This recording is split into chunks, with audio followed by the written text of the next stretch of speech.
لو نفسك تعملي بيتي فور زي بتاع المحلات يبقى الفيديو ده ليكي، ولو جربتي البيتي فور قبل كده ومنجحش معاكي اتفرجي على الفيديو دوت.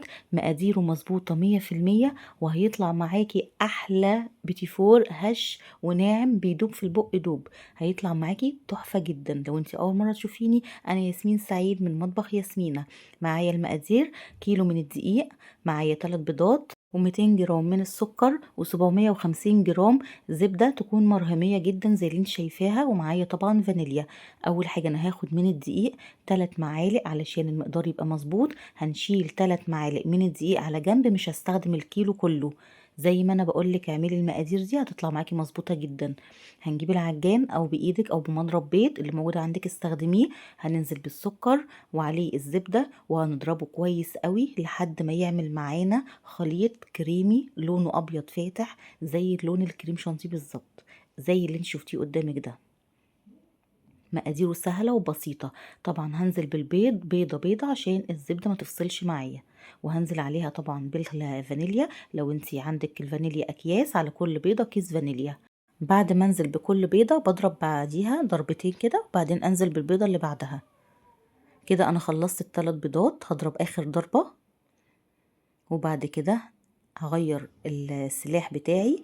السلاح انا ضربت الزبدة والسكر خلاص، فطبعا عشان انزل بالدقيق لازم اغير السلاح بتاع الكف اللي انت شايفاه قدامك ده. هنزل بالدقيق وعليه ذرة من الملح. هضرب بقى، مش هتضربي كتير، اللي دوبك بس العجينة تلم معاكي. وعجينة البيتي فور يا جماعة بتكون بتلزق زي اللي انت شايفاها قدامك، يعني مش بتلم معاكي زي عجينة البسكوت. هي بتكون بتلزق كده علشان احنا هنعملها بالكيس، مش هنعملها بالمكنة. لو بالمكنة العجينة بتبقى ماسكة شوية. انا قسمت العجينة نصين، نص فانيليا وبعدين هنزل ب3 معالق من الكاكاو الاسباني، انا بستخدمه على طول.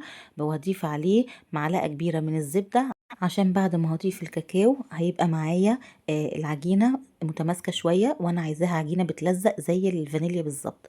كده انا قسمتهم خلاص. هجيب كيس الحلواني، انا بستخدم الكيس اللي انتي شفتيه دوت، وهستخدم البلبلة بتاعته. هي 6 FT. الحجم ده بيبقى كويس قوي بقى معاها. انتي حباه اكبر من كده ماشي، بس هي بعد ما تدخل الفرن هتكبر سنة معاكي وهتبقى حلوة جدا وهيبقى حجمها مظبوط. البلبله بتاعت 6 FT هيبقى حلو قوي. هندخله الفرن على رف اوسط وهنقيد عليه من تحت بس لحد ما يبدأ لونه يبقى ذهبي على نار 180، وهقيد عليه الشوايه في الاخر خالص، يعني يا دوبك نص دقيقة وهيطلع معاكي باللون التحفة ده.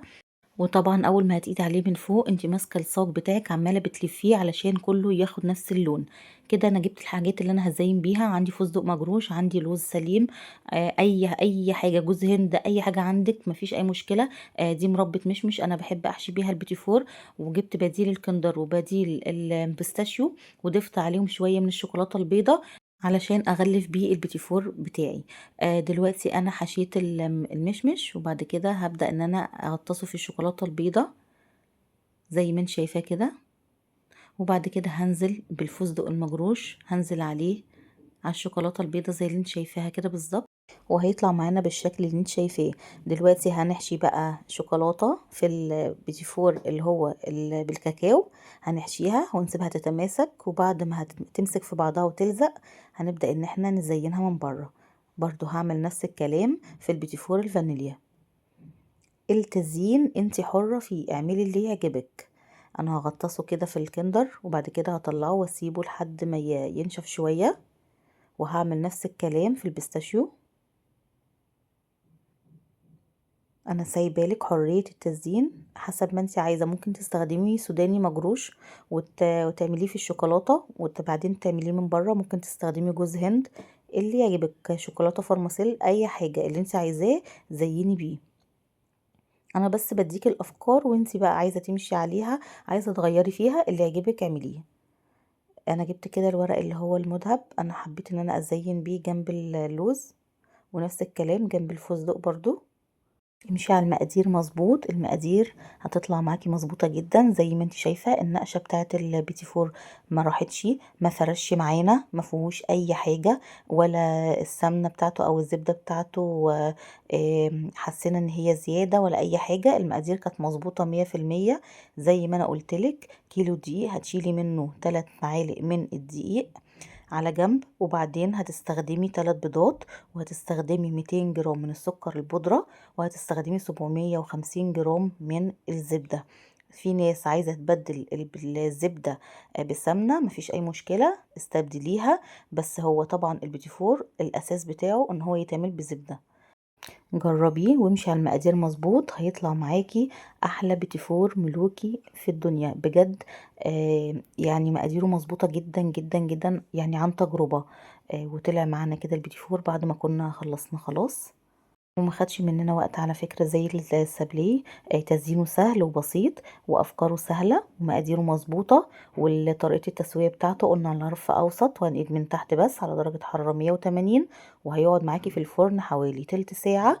وبعد كده أول ما تخلصي وتلاقيه احمر من تحت أو لونه بقى ذهبي كده، هتقيد عليه الشواية على نار متوسطة يا دوبك نص دقيقة، وانتي بتمسكي الصاج وبتلفيه. هيطلع معاكي أحلى بيتي فور هش ومقرمش، بيتي فور ملوكي فعلا. زي ما انت شايفاه كده الكيلو طلع معانا الكمية اللي انت شايفاها، تعالي وزنيها هتطلع معاكي حوالي 2 كيلو. ولو عجبك الفيديو دوسي لايك وفعلي زر الجرس عشان يوصلك كل جديد. وما تنسيش طبعا الكومنت الحلو بتاعك، التعليقات الحلوة اللي بتعجبني قوي منكو، انا ببقى مبسوطة جدا بيها. وكل سنة وانتوا طيبين.